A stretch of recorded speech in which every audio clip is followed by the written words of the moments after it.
তারা নবীকে ভালোবেসেছে, মহব্বত করেছে অনুসরণের মাধ্যমে তার কথাকে। কথা বলে না কেন? আর আমরা এমন আশিকে রাসূল হয়ে দাঁড়িয়ে আছি, নবীজির জীবনের যে কথাগুলো ছিল ওগুলো আমাদের জীবনে নেই। আন্দাজে শুধু জিলাপি আর খিচুড়ি খাওয়ার জন্য মহব্বত দেখায়। আমি তো আমার এই ছোট্ট জীবনে 33 বছর বয়স, আমার যতটুকু আমি বুঝছি, এই দেশের যত ইবাদত বেশিরভাগ সব খাওয়া ভিত্তিক। সবে বরাতে খাওয়া, এক কথা বলেন এখন, সবে মেরাজে খাওয়া, লাইলাতুল কদরে খাওয়া, দুই ঈদে খাওয়া, মানুষ মরে গেলে খাওয়া, জন্মদিনে খাওয়া, মৃত্যুদিনে খাওয়া ছাড়া কি আছে? আর আমি যা দেখছি এই দেশের মুসলমান, বিশেষ করে এখানে আর ভারতে, আমি যতগুলো রাজ্যে ঘুরলাম, এই দুইটা দেশের মুসলমানেরা অন্য কিছু যদি নাও জানে, কি করে খাওয়া লাগে এটা জানে। দাদা একটা গল্প বলতেন, এক মুসলমান, এক খ্রিস্টান আর এক ইহুদি, তিনজন মিলে দোস্তি করে সারাদিন ঘোরাঘুরি করে বসে, খোদা লেগে গেছে, খাবার নিয়ে আসে। দোকান থেকে পাউরুটি নিয়ে এসেছে। মুসলমান বলছে আমরা ভাগ করে খেয়ে নেই। ভাগ করে খাওয়ার পরে একটা রুটি বেঁচে আছে। ইহুদি খ্রিস্টান বলে এখন তো খেলাম, বাকিটা রেখে দেন, পরে যখন খোদা লাগবে খাওয়া যাবে। মুসলমান বলছে কোনো অসুবিধা নেই, এই গাছের নিচে আমরা সবাই ঘুমিয়ে পড়ি, ঘুমের ভেতরে যে আশ্চর্য স্বপ্ন দেখবে সে ওই রুটি খাবে। ঠিক আছে, সবাই ঘুমায়, ওর তো ঘুম আসে না। ওই দুইজন তো ক্লান্ত, সারাদিন পরিশ্রম করে হাঁটাহাঁটি করে ঘুমিয়ে গেছে গাছের নিচে। আস্তে করে উঠে রুটিটা খেয়ে এবার ঘুমিয়েছে। খ্রিস্টান উঠে ডাক দিয়ে বলছে ওঠেন। কেন? আমি আমার আশ্চর্য স্বপ্ন দেখলাম, স্বপ্নের ভেতরে দেখি প্রথম আসমানে আমার নবী হযরত ঈসা আলাইহিস সালাম আমাকে ডাক দিয়ে বুকে জড়িয়ে বলে, উম্মত আমি তোর উপরে খুশি। ওই যে রুটি আছে, রুটি তো আমার হয়ে গেছে, আপনারা ওঠেন না কেন? ইহুদি ডাক দিয়ে বলে, তোমার স্বপ্ন হলো, তুমি তো প্রথম আসমানে। আমার নবী হযরত ঈসা মুসা আলাইহিস সালাম ষষ্ঠ আসমানে আমারে ডাক দিয়ে বুকে জমা দিয়ে, কপালে জমা দিয়ে, বুকে জড়িয়ে বলছে, উম্মত তোর বাস্তব জীবনের উপর আমি রাজি আছি, ওই যে রুটি আছে খেয়ে নে। এত বড় জায়গায় ষষ্ঠ আসমানে আল্লাহর সাথে যিনি কথা বলতেন, মুসা নবী, তিনি যদি এই কথা বলতে পারতেন রুটি তো আমার। মুসলমান তো জেগে ঘুমাচ্ছে, ওঠে না। আরে যখন কথা দিয়ে চিমটি দিয়ে তুলেছে, এবার কি ওঠো না কেন, রুটি তো আমাদের হয়ে গেছে। কিন্তু সবই শুনছে, ডাক দিয়ে বলছে তোমাদের স্বপ্ন হলো। তোমরা যখন ঘুমিয়ে গিয়েছো, আমি দেখি বিশাল এক দৈত্য দানব আমার সামনে এসে বলছে, এই মুসলমান যদি বাঁচতে চাস রুটি খা। করবো কি? জীবন বাঁচানোর তাগিদে রুটি খেয়ে ফেলিস। ইহুদি খ্রিস্টান ডাক দিয়ে বলে, ভাই এত বড় বিপদ গেল, আমাদের ডাকতে পারলে না। ডাকবো কি করে? একজন আছে প্রথম আসমানে আর একজন ষষ্ঠ আসমান। ওরা বলছে ঠিক আছে, বিপদ কেটে গেছে, এই ভালো। কি করে খাওয়া লাগে ধান্দা করে, এটা আমরা সবচেয়ে বেশি জানি। নবীর মহব্বত দেখাতে গিয়ে, তার জন্মদিন মৃত্যুদিন পালন করতে গিয়েও খাওয়া, অথচ তার অনুসরণ জীবনে আনে না। আল্লাহ ওইটাই জানিয়েছেন, যদি দাবি করো যে আল্লাহ তোমাকে ভালোবাসি, তোমাদের প্রথম নাম্বারে দায়িত্ব হচ্ছে আমার নবীর অনুসরণ করো, না নবীকে ভালোবাসো। তার অনুসরণ করা লাগবে, তার প্র্যাকটিক্যাল লাইফটা দেখে চলার মাধ্যমে, নাকি ইয়া নবী সালাহ শেষ হয়ে গেল। শব্দের দিকে খেয়াল করেন তো।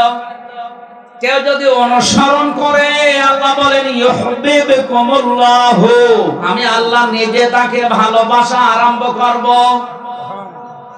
এখানে আলেম যারা আছেন বলেন তো, এখানে ইউহিব্ব এটা মুজারে নামাজি, মুজারের শব্দ এটা বর্তমান, ভবিষ্যৎ, প্রেজেন্ট, ফিউচার।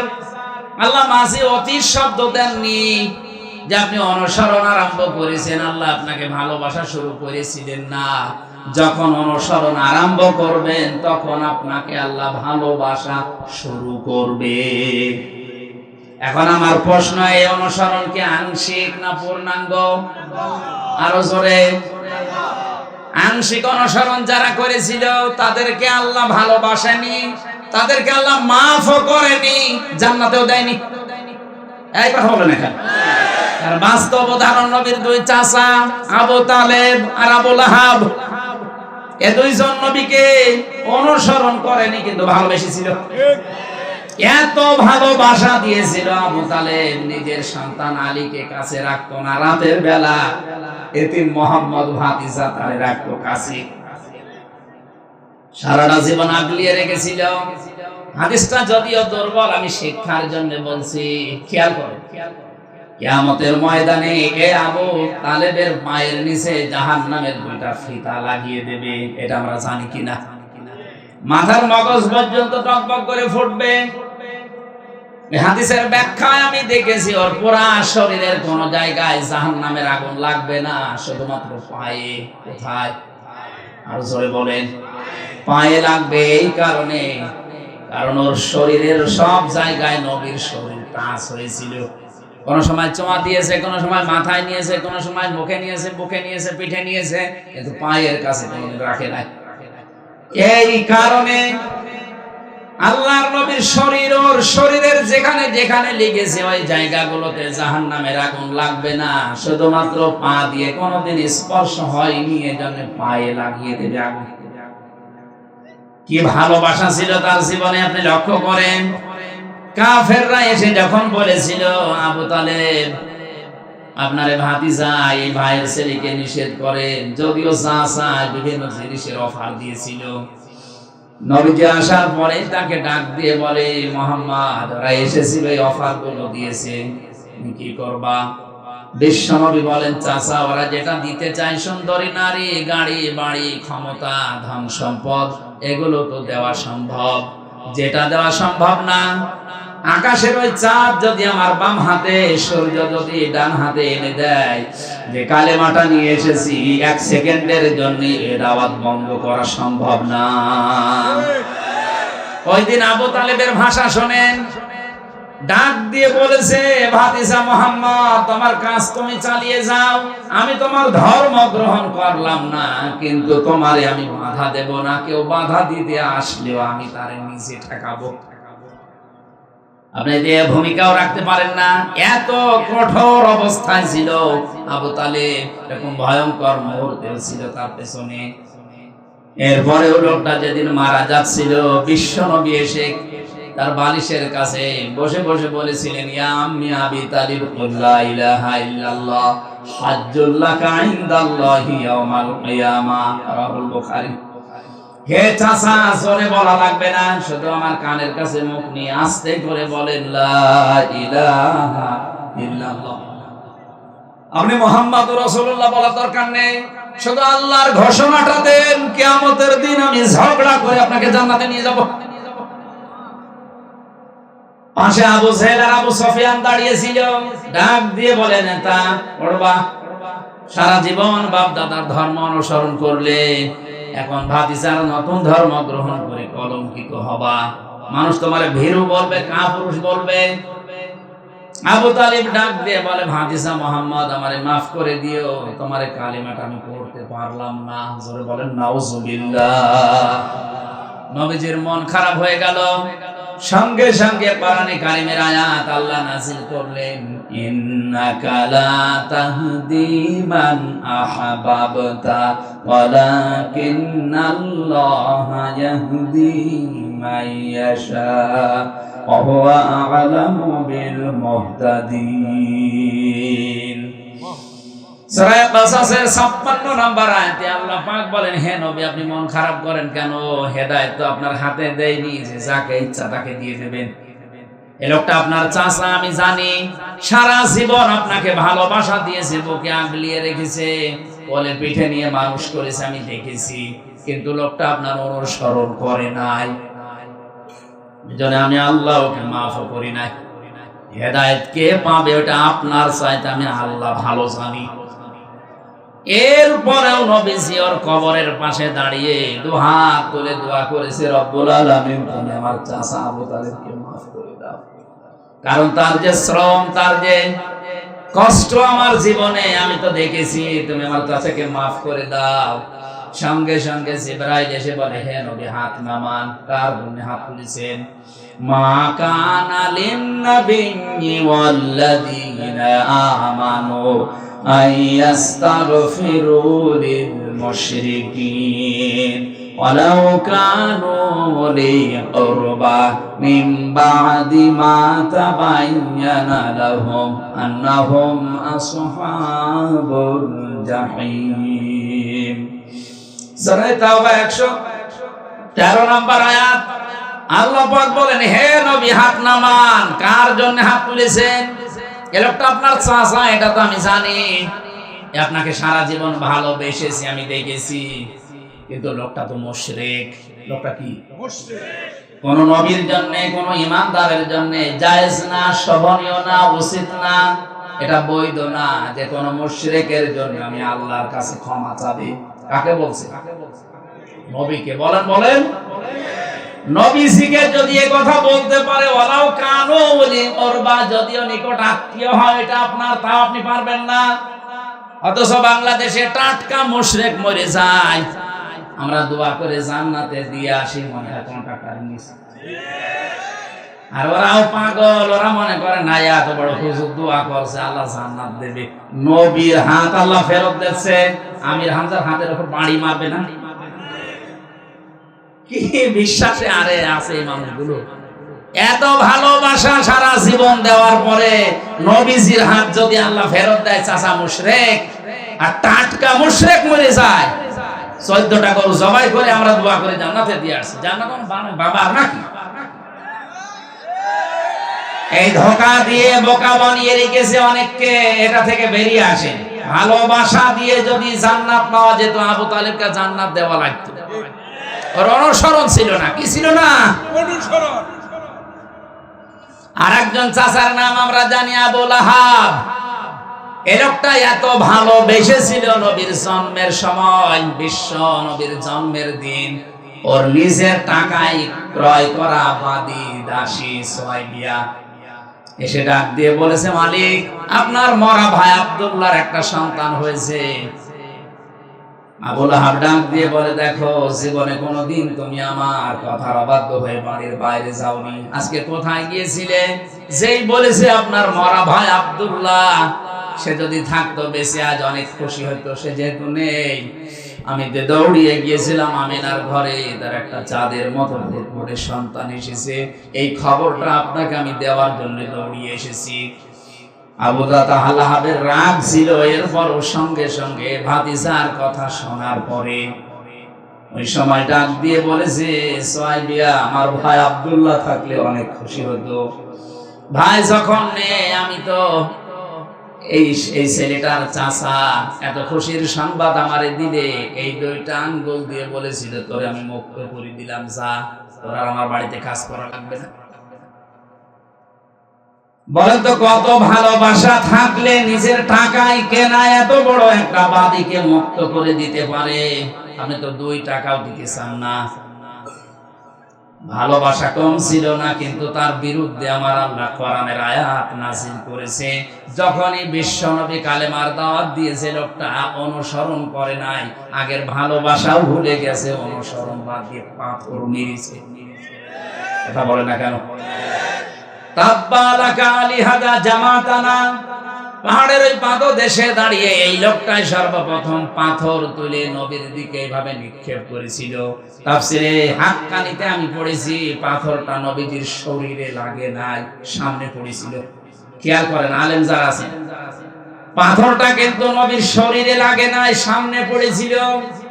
যেহেতু সর্বপ্রথম পাথর তুলে এভাবে নিক্ষেপ করেছে, আল্লাহ এত বেশি রাগ করেছিলেন ওই সময়, ওরা কোরআনের ভেতরে ওর নামে আল্লাহ একটা সূরা নাযিল করেছেন, তাব্বাত ইয়াদা আবি লাহাবি ওয়া তাব। আল্লাহ পাক বলেন, ধ্বংস হয়ে যাক আবু লাহাবের 2 হাত এবং সে নিজে, এবং ধ্বংস হয়েছে। খেয়াল করেন তো শব্দের দিকে। আবু লাহাব পাথর নিক্ষেপ করেছিল কয় হাত দিয়ে? আল্লাহ এখানে কয় হাতের নাম দিয়েছেন? ইয়াদা নিয়েছিল। শব্দটা নুন পড়ে গেছে। ইয়াদা শব্দের শাব্দিক অর্থ হচ্ছে দুই হাত। আল্লাহ অবিচার করে ফেলেছে আবু লাহাবের উপর।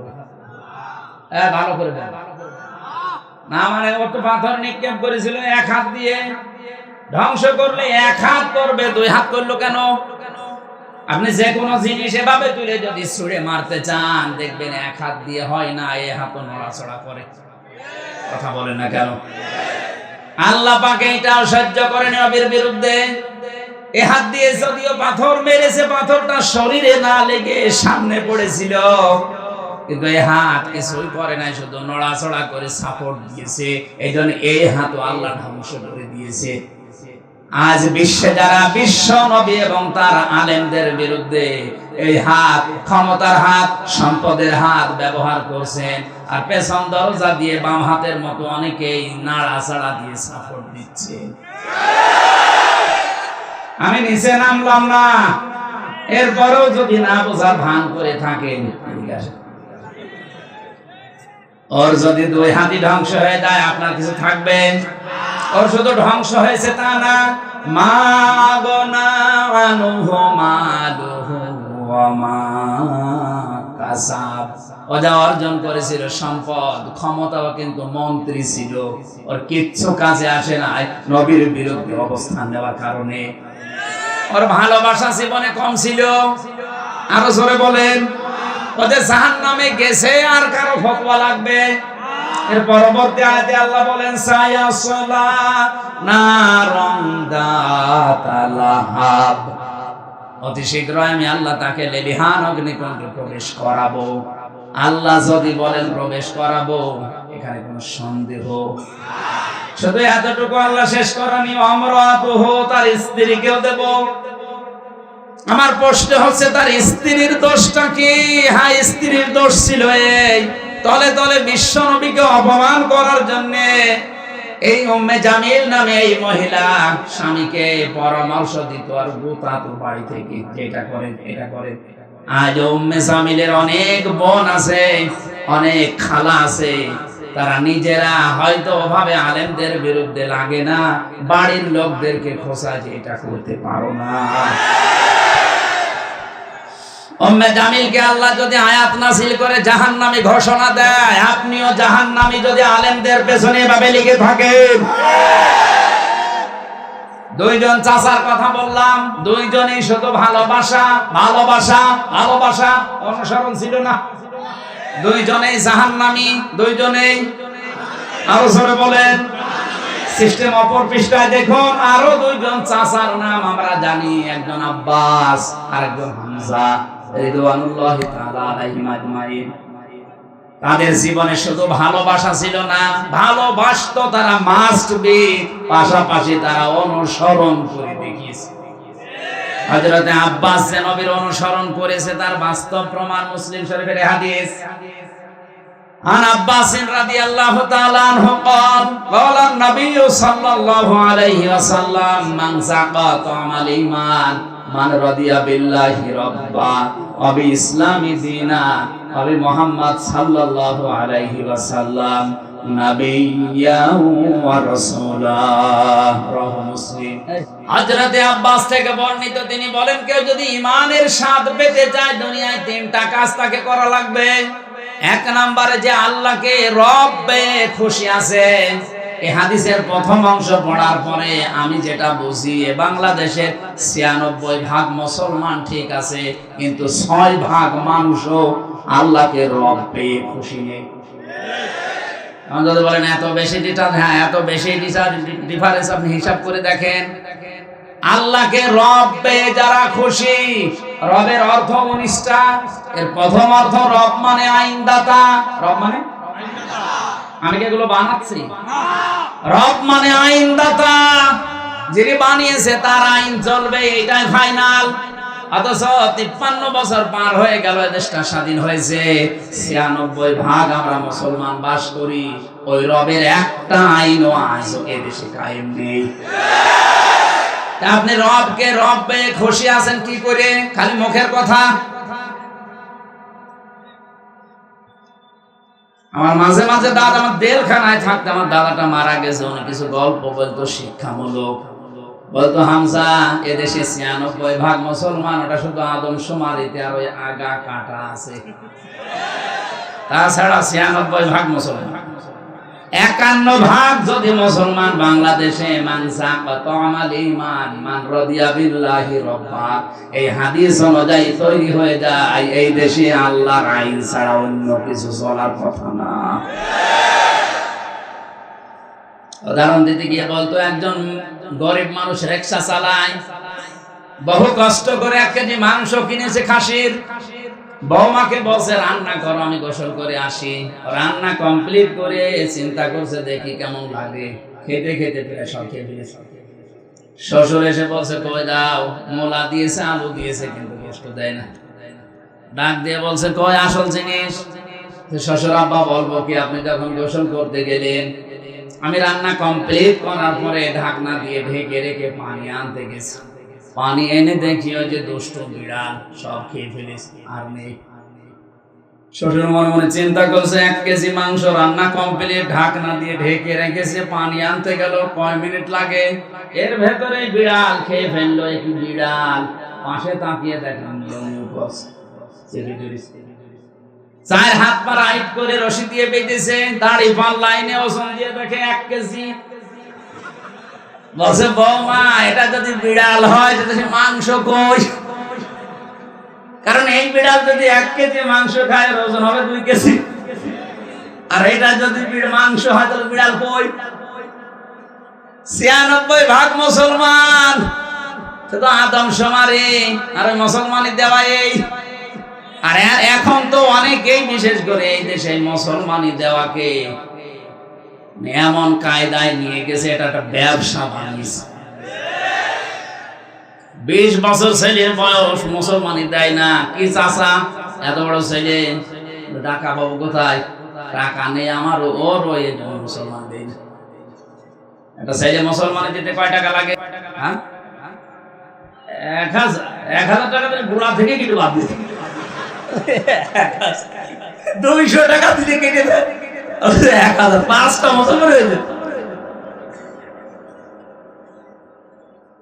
মুসলমানি দিতে পারছে না, কারণ কি এখনো বন ভাষণ করবে, পিকনিক করবে, টাকা কালেকশন করবে। এই কারণে শেষ পর্যন্ত এনজিও ব্যারাক বিভিন্ন সংস্থার কাছে টাকা নেয় সুদে, 50,000 টাকা নিয়ে 3 দিন মাইকিং করছে যে আমার তাগড়া ছেলে মুসলমান দিয়েছে। টাকা পয়সা তো কম ওঠে না, ভালো উঠেছে। সকালে চার দোকানে বসে হাসতেছে, লোকজন বলে, কি চাচা এত খুশি? বাবাজি, জানতাম না যে ব্যবসায় এত লাভ, মনে হচ্ছে আমি আরেকবার দিই। কি ব্যবসা পেয়েছে, এইটার নাম মুসলমানি। এইটা কেটে দিলে যদি মানুষ মুসলমান হয়, তাহলে ছাগল কি? ছাগল মুসলমান না? আমি হাসির খোরাকি দেওয়ার জন্য বলি নাই। 96% মুসলমান আমরা দাবি করছি, সারা বিশ্বে আমাদেরকে এই নামে জানে, যেখানে মুসলমান 96%। অথচ মান যাকাতা আমাল ঈমান, আমরা ঈমানের স্বাদ পাই না, কারণ আল্লাহকে আমরা রব পেয়ে খুশি না। হযরতে আব্বাস রাদিয়াল্লাহু তাআলা আনহু আল্লাহকে রব পেয়ে খুশি। কথা বলেন না কেন? উনি আল্লাহকে রব পেয়ে খুশি ছিলেন। দ্বিতীয় নম্বরে ইসলামকে জীবন ব্যবস্থা হিসাবে পেয়ে উনি খুশি ছিলেন। আল্লাহর নবীকে আদর্শ পেয়ে উনি খুশি ছিলেন। এই জন্য তিনি ঈমানের স্বাদ পেয়ে এই হাদিসটা বর্ণনা করেছেন। জোরে বলেন সুবহানাল্লাহ। উনি যে জান্নাতি তার প্রমাণ সূরা বাইয়ের শেষ আয়াত, আল্লাহ পাক সাহাবীদের জন্য এই আয়াতটা নাযিল করেছেন, রাদিয়াল্লাহু আনহুম ওয়া রাদু আন। আমি আল্লাহ এদের উপরে রাজি হয়ে গেছি, এরা যেমন আমার উপরে রাজি। তার মানে হযরতে আব্বাস শুধু ভালোবাসা দেননি, পাশাপাশি তিনি নবীর অনুসরণ করে দেখিয়েছেন, এই জন্য জান্নাতি। কথা বলেন না কেন? আর একজন চাচার দিকে তাকান, হযরতে হামজা।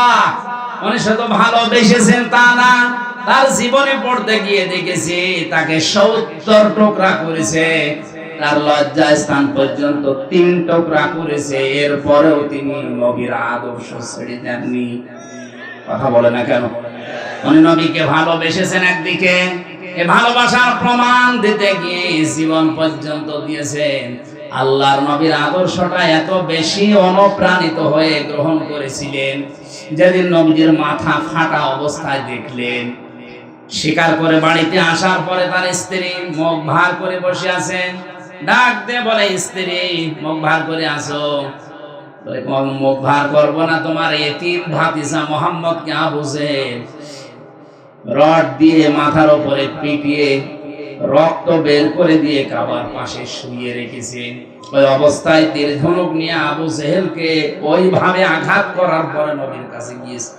ডাক দিয়ে বলে, মোহাম্মদ, তোমাকে যেভাবে মেরেছিল আমি ঠিক ওইভাবেই মেরে এসেছি, তুমি কি খুশি হয়েছো? বিশ্ব নবী বলেন, চাচা আমি খুশি হতে পারলাম না। হামজা ডাক দিয়ে বলে, ভাতিজা কি করলে তুমি খুশি হবে বলো, আমি আজকে তাই করব। নবীজি বলেছিলেন, চাচা আপনি কি সত্যি আমাকে খুশি দেখতে চান? বলে, হ্যাঁ।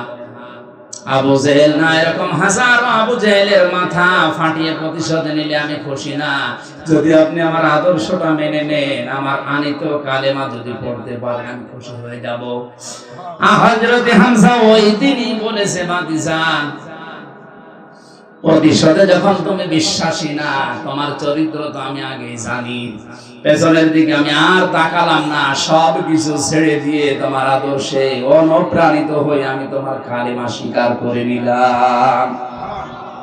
হযরতে হামজাকে 70 টুকরা করে তার কলিজা বের করে চিবিয়েছে, 3 টুকরা করেছে লজ্জা স্থানের পর তিনি ছেড়ে যাননি। তিনি জান্নাতি না জাহান্নামী? তিনি যে জান্নাতি তার প্রমাণ করার কারীম। হযরতে হামজার ছোট একটা মেয়ে ছিল, জীবনে পড়তে গিয়ে দেখলাম সে এসে বলছে, হে রাসূল, হে চাচাতো ভাই, আমার বাবা শহীদ হয়েছে, আমি শুনেছি বাবা শহীদ হয়েছে, আপনি আমারে বলেন বাবা শহীদ হলে তো জান্নাত পাওয়ার কথা, কারণ আমি কোরআনে পড়েছি, আলা তাহসাবান্নাল্লাযীনা কুতিলু ফি সাবিলিল্লাহি আমওয়াতা বাল আহইয়াউন ইনদা রাব্বিহিম ইরযাকুন। সূরা আলে ইমরানে আল্লাহ পাক বলেন, হে নবী, যারা আমি আল্লাহর রাস্তায় শহীদ হয়, যাদেরকে হত্যা করা হয়, মানুষগুলোকে আপনি মৃত বলবেন না, এরা জীবিত। শুধু জীবিত না, এরা আমি আল্লাহর কাছে খাবার খাই। তোরে বলেন সুবহানাল্লাহ। হযরতে হামজা যে খাবার খেয়েছেন তার প্রমাণ হচ্ছে, মেয়েটা ডাক দিয়ে বলে, আমার বাবা জান্নাতে, এটা আমি দেখতে চাই। বিশ্বনবী বলেন, বোন আমার জান্নাতে আছে, আমি এখন দেখাবো কি করে। হঠাৎ করে আকাশের দিকে তাকিয়ে ছোট মেয়েটা বলছে, আব্বু আমি এখানে। বিশ্ব নবী বলেন, বোন কাকে ডাক দাও? মেয়েটা বলে, ইয়া রাসূলুল্লাহ, ওই যে আকাশের দিকে তাকিয়ে দেখলাম কিছু পাখিদের সাথে আমার বাবা পাখা লাফিয়ে উঠছে। নবীজি বলেন, বোন আমার ওটা আকাশ না, ওটা আল্লাহর জান্নাত। ফেরেশতাদের সাথে তোমার বাবা পাখা লাগিয়ে জান্নাতের ভেতরে ভ্রমণ করছে। হযরতে হামজা এতটুকু শেষ করেননি, কোন মানুষ যদি মারা যায় ঈমান নিয়ে, সে কবরে থাকবে, ঘুমিয়ে থাকবে, কিয়ামতের দিন একবারে উঠবে, এতটুকুই শেষ, আর কিছু নেই। যারা আলেম আছে তাদেরকে বলছে, রশিদ ভাই, যারা ঈমান নিয়ে মারা যাবে, কবরে থাকবে, ঘুমিয়ে থাকবে, কিয়ামতের যেদিন সিংহায় ফটকার দেওয়া হবে, ওই দিন উঠবে, আর কিছু আছে? কিন্তু কেউ যদি শহীদ হয়, শাহাদাতের মরণ পায়, এই লোকটা মরণের পরে ঘুমাবে না, ওই লোকটা জীবিত, এবং আল্লাহ নিজে তাদেরকে খাবার খাওয়াবে। আমরা জানি মানুষ ঘুমিয়ে থাকলে খাবার খাওয়া লাগে না, বলেন বলেন। জেগে থাকলে খাবার খাওয়া লাগে, আর খাবার খেলে রক্ত গোশত মাংস তৈরি হয়। হযরতে হামজাকে যেখানে কবর দিয়েছে 30 বছর পরে কবরটা ভেঙে গিয়েছিল। মদিনা একবার প্রচন্ড ঢল হওয়ার কারণে পানির সাথে রক্ত ভেসে আসছিল। ওই সময় যারা তার সাথে যুদ্ধ করেছিল তাদের এখন মুরব্বী হয়ে গেছে। রক্ত অনুসন্ধান করতে গিয়ে দেখে 30 বছর আগে উহুদের ময়দানে হযরতে হামজাকে যত টুকরা টুকরা করেছিল সেই সমস্ত জায়গা থেকে তাজা রক্ত ফুঁকি দিয়ে বের হচ্ছে। মানে যদি খাবার না খাবে তে রক্ত এলো কোথায়? এক কথা বলেছে না কেন? এই জন্য পৃথিবীতে যারা শহীদ হচ্ছে, যারা শাহাদতের মরণ পাচ্ছে, যারা গুম হয়ে যাচ্ছে, যাদেরকে বিনা কারণে হত্যা করা হচ্ছে, আপনি মৃত বলবেন না। আর ওদেরকে আল্লাহ এমনিতে এভাবে মরণও দেয় না। ওয়ালিয়ালামাল্লাহুল্লাযীনা আমানু ওয়া ইয়াত্তাখিযা মিনকুম শুহাদা। সূরা আলে ইমরানের 140 নম্বর আয়াতের শেষের দিকে আছে, কিছু মানুষের জীবন যৌবন, কিছু মানুষের কর্মজীবন আমি আল্লাহর কাছে ভালো লাগে, ওদেরকে শাহাদাতের মরণ দিয়ে আমি আল্লাহ ধন্য করি। বলেন সুবহানাল্লাহ। সুতরাং যারা শাহাদাতের মরণ পাচ্ছে উল্টা পাল্টা ধারণা করবেন না, ওরা কিন্তু জীবিত। 170-80 বছরে আর কি খেয়েছে, এখন কিয়ামত পর্যন্ত আল্লাহ নিজে তাদেরকে খাওয়াবেন। এখানে জেলখানায় 3টা বছর আমার সারা জেলখানায় 3টা বছরে প্রতিদিনের তাহাজ্জুদের দোয়া ছিল, আল্লাহ তুমি আমারে মরণ দিও, আল্লাহুম্মা ইন্নী আসআলুকা শাহাদাতান ফি সাবিলিক। এমনি আমি মরণ চাই না, আল্লাহ যদি মরণ আমারে দাও তুমি শাহাদাতের মরণ দিও। কারণ 33 বছর আর কি খেয়েছি, শাহাদাতের মরণ যদি আমি পাই হযরতে হামজার মতো কিয়ামত পর্যন্ত জীবিত থাকতে পারবো, আল্লাহর জান্নাতি খাবার আল্লাহর হাতে খেতে পারবো। হযরতে হামজা, হযরতে আব্বাস দুইজন নবীকে শুধু ভালোবাসা দিয়েই শেষ করেছেন না অনুসরণ করেছেন? এখানে 2জন জান্নাতি আর আগের 2জন। আপনার এখনো বিবেক খোলে না, খালি ভালোবাসা দিয়ে শেষ করে দেবেন। অনুসরণ করে দেখান হামজার মতো, আব্বাসের মতো।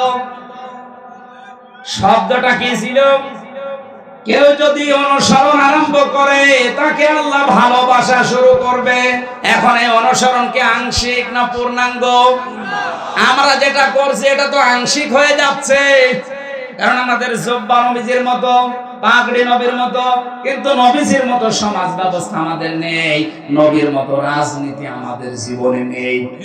তাহলে আমাদের অনুসরণ কি পূর্ণাঙ্গ না আংশিক? আরো জোরে। আংশিক অনুসরণ করলে ইউহিব্বুকুমুল্লাহ, আল্লাহ ভালোবাসবে, কথা আছে না? নেই। এজন্য আমাদের অনুসরণ করা লাগবে পূর্ণাঙ্গ, আল্লাহ তখন ভালোবাসা শুরু করবে। আয়াত পড়ার পরে আমার মনে হচ্ছে বাংলাদেশের হাজারো আলেম, হাজারো পীর, হাজারো মুসলমান শুধু আংশিক অনুসরণ করার কারণে এখন আল্লাহর ভালোবাসা পাওয়ায় আরম্ভ হয় না। ওয়ায়াগফির লাকুম যুনুবাকুম তো বাদ দিলাম,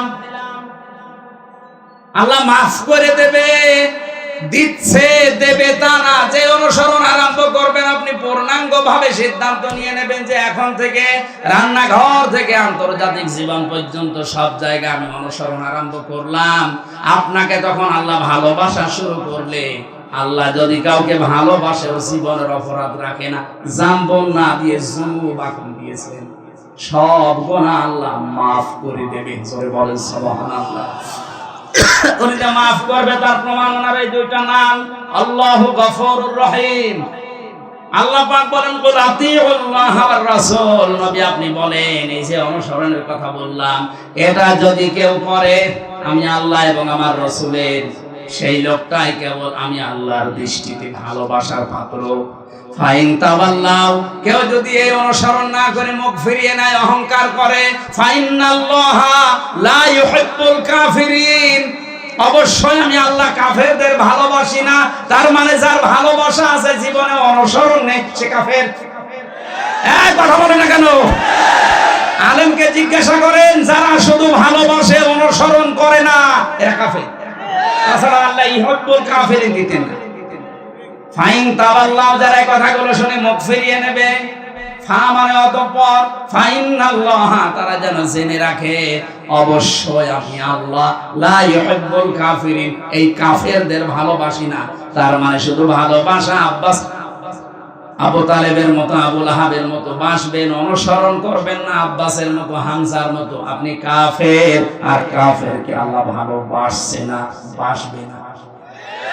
আল্লাহ আমাদের হেফাজত করুন, বলেন আমিন।